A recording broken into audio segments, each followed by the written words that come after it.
Hello दोस्तों, welcome to easy investing. तो आज का वीडियो काफ़ी इम्पोर्टेंट होने वाला है क्योंकि इस वीडियो में हम डिस्कस करेंगे बेस्ट दो ऐसे सेक्टर के बारे में जो कि 2025 में आपको अच्छे रिटर्न बनाकर दे सकते हैं। और कुछ लोग के कमेंट्स भी आ रहे थे कि 2025 के लिए बेस्ट सेक्टर्स कौन से हो सकते हैं निवेश करने के लिए। तो आज हम इसी टॉपिक के बारे में बात करने वाले हैं और बेस्ट दो सेक्टर के बारे में बात करेंगे और उनके ईटीएफ्स के बारे में बात करेंगे। तो आइए चलिए वीडियो को शुरू करते हैं। तो देखिए, पहला सेक्टर जो निकल के आ रहा है वो हमारा फेवरेट है, जो कि हम अक्सर उस सेक्टर को लेकर के बुलिश होते हैं। वो है देखिए आईटी सेक्टर। और आईटी सेक्टर का जो ईटीएफ है वो है निपॉन इंडिया का IT20 ईटीएफ। और ये सेक्टर अभी थोड़ी बहुत गिरावट भी दिखा रहा है क्योंकि ओवरऑल मार्केट भी अभी डाउन है। तो जो लोग इस सेक्टर में निवेश करने से चूक गए थे वो यहाँ पर एक अच्छी अपॉर्चुनिटी मिलती हुई देखने को मिल रही है। क्योंकि अगर आप देखेंगे बीते एक महीने में तो ऊपर से ये थोड़ा सा करेक्ट होता हुआ देखने को मिल रहा है। तकरीबन 6% के आसपास की गिरावट हमें देखने को मिल रही है। और ये सेक्टर इस गिरावट में भी, यानी जो मार्केट, जो इंडियन स्टॉक मार्केट बीते 2-3 महीनों से गिर रहा है, उसमें भी ये सेक्टर ने काफ़ी अच्छी परफॉर्मेंस दिखाई है और यहाँ पर नए हाई भी लगाए थे। और क्योंकि देखिए कुछ टाइम पहले जब हमने इसके बारे में बात की थी आईटी सेक्टर के बारे में, उस समय ये नए हाई पे नए हाई लगा रहा था। तो हमने कहा था कि एकदम हाई पे बाय करना सही नहीं रहेगा। और देखिए अब हो गई ये गिरावट। तो अगर आप उस समय लेना चाहते थे पर नहीं ले पाए तो इस वक्त आपको ठीक ठाक गिरावट में देखने को मिल रहा है। और यहाँ पर आप चाहें तो बाइंग कर सकते हैं क्योंकि ये एक ऐसा सेक्टर है, काफ़ी स्ट्रॉन्ग सेक्टर देखने को मिल रहा है। और 2024 में इसने बहुत ही अच्छी परफॉर्मेंस भी दिखाई थी। लगभग 26-27% के रिटर्न देखने को मिले हैं 2024 में। और गिरावट में भी इसकी काफ़ी अच्छी परफॉर्मेंस रही है और मार्केट को पूरी तरीके से आउट परफॉर्म किया है। और यहाँ पर यूएस मार्केट का भी इसमें काफ़ी कुछ पॉजिटिव इम्पैक्ट देखने को मिला है। तो आने वाले समय में भी यहाँ पर अच्छी परफॉर्मेंस की उम्मीद है और 2025 में भी यहाँ पे अच्छे रिटर्न देखने को मिल सकते हैं। और यहाँ पर एक फ़ायदा ये है कि अगर इंडियन स्टॉक मार्केट में किसी वजह से यहाँ पर गिरावट और भी आई, जैसे कि अभी गिरावट चल ही रही है, तो यहाँ पर हमें कभी कभी यूएस मार्केट के सेंटीमेंट के चलते, पॉजिटिव सेंटीमेंट के चलते यहाँ पर तेज़ी देखने को मिल जाती है। तो इंडियन मार्केट की तेज़ी की वजह से तेज़ी आती है यहाँ पर। और साथ ही साथ अगर यूएस मार्केट में भी कुछ ऐसी न्यूज़ आती है या कुछ ऐसी पॉजिटिविटी देखने को मिलती है तो उसके चलते भी यहाँ पर अच्छी मूवमेंट देखने को मिल जाती है। तो यहाँ पर काफ़ी बेनिफिट हो जाता है इस वजह से।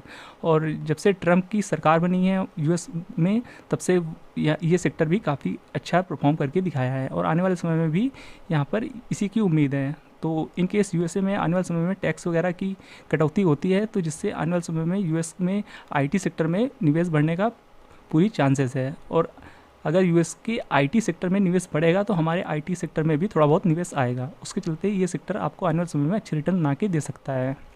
तो पहला सेक्टर तो हमारा ये है आईटी सेक्टर, जिसके साथ हम हमेशा पॉजिटिव रहते हैं और इस पर हम आपको बहुत ही नीचे लेवल से बाय की रिकमेंडेशन देते रहे हैं। तो बाकी ये हमारा व्यू है, आप अच्छे से एनालिसिस करके आप इसमें चाहे तो निवेश कर सकते हैं अगले 1 साल के लिए एटलीस्ट। बाकी अब बात कर लेते हैं दूसरे सेक्टर के बारे में। तो देखिए दूसरा सेक्टर जो है वो है फार्मा सेक्टर। ये भी सेक्टर इंडियन स्टॉक मार्केट में बीते 1 साल से काफ़ी अच्छा परफॉर्म कर रहा है। और 1 साल के रिटर्न देखेंगे तो यहाँ पर बहुत ही अच्छे रिटर्न देखने को मिले हैं। इनफैक्ट आप ये भी कह सकते हैं कि सबसे ज़्यादा जो बेस्ट परफॉर्मिंग सेक्टर रहा है 2024 का वो है फार्मा सेक्टर। और ये फार्मा 20 का जो ETF है वो है 23.62 पर अभी के टाइम पे। और अभी देखेंगे तो यहाँ पर कुछ ज़्यादा गिरावट देखने को नहीं मिल रही है। देखिए इन्वेस्टमेंट की 2 अप्रोच होती है। देखिए एक तो आप ये कर सकते हैं कि जो ETF अभी मार्केट की गिरावट में, बहुत ज़्यादा गिरावट में मिल रहे हैं, आप वहाँ निवेश कर सकते हैं। और एक इन्वेस्टमेंट की अप्रोच ये भी होती है कि जो उस समय का टॉप परफॉर्मिंग है, मतलब जो उस समय परफॉर्मेंस दिखा रहा है, उस ETF में निवेश करिए। यानी जो इस गिरावट में भी अच्छा परफॉर्म कर रहा है उस सेक्टर में निवेश करिए। तो देखिए इस गिरावट में भी यहाँ पर फार्मा सेक्टर कुछ ही गिरावट दिखा रहा है, थोड़ी बहुत ही गिरावट है, सिर्फ 2.5% की गिरावट है। तो इसका मतलब ये नहीं है कि ये सेक्टर अभी निवेश के लिए अच्छा नहीं है। एक इन्वेस्टमेंट की अप्रोच ये भी होती है कि जो उस समय का बेस्ट परफॉर्मिंग सेक्टर है वहाँ पर निवेश किया जाए। हाँ, पर एक बार में ज़्यादा पैसा आपको नहीं लगाना होता है। इसी जगह पर आपको बाय ऑन डिप का फॉलो करना होता है, बाय ऑन एवरी डिप। बाकी ये सेक्टर आपको 2025 में भी अच्छे रिटर्न बनाकर दे सकता है। और ये दोनों ही सेक्टर वैल्यूएशन वाइज भी काफ़ी अच्छे देखने को मिल रहे हैं, जो कि हमने अभी बात की आईटी सेक्टर और फार्मा सेक्टर। तो इस सेक्टर को भी आप अपने पोर्टफोलियो का हिस्सा बना सकते हैं।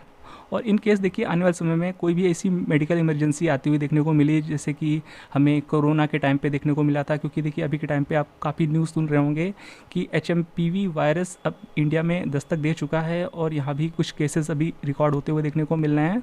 तो इन केस इसकी वजह से यानी HMPV वायरस आने वाले समय में कुछ और भी ग्रोथ दिखाता है और इसके चलते कुछ और मतलब कि यहाँ पर केसेस बढ़ते हुए देखने को मिलते हैं, तो इसका जो सीधा सीधा फ़ायदा होगा वो फार्मा सेक्टर के स्टॉक को होगा। और हम ऐसा नहीं चाहेंगे कि आने वाले समय में ऐसा हो, बट इन केस किसी वजह से ऐसा होता है तो यहाँ पर फार्मा सेक्टर अच्छा परफॉर्म करता हुआ देखने को मिल सकता है, जैसा कि हमें कोविड के टाइम पे देखने को मिला था। तो अब देखिए, अब इसका मतलब ये भी नहीं है कि आपको सिर्फ यही 2 सेक्टर पे फोकस करना है और किसी भी सेक्टर में निवेश नहीं करना है।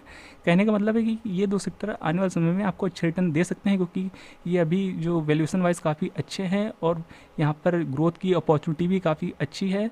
तो जिस वजह से आप यहाँ पर अपने निवेश का कुछ हद तक % यहाँ पर बढ़ा सकते हैं, या थोड़ा सा आप यहाँ पर जो भी आप जितने भी सेक्टर में निवेश कर रहे हैं यहाँ पर आप अपना कुछ वेटेज बढ़ा सकते हैं।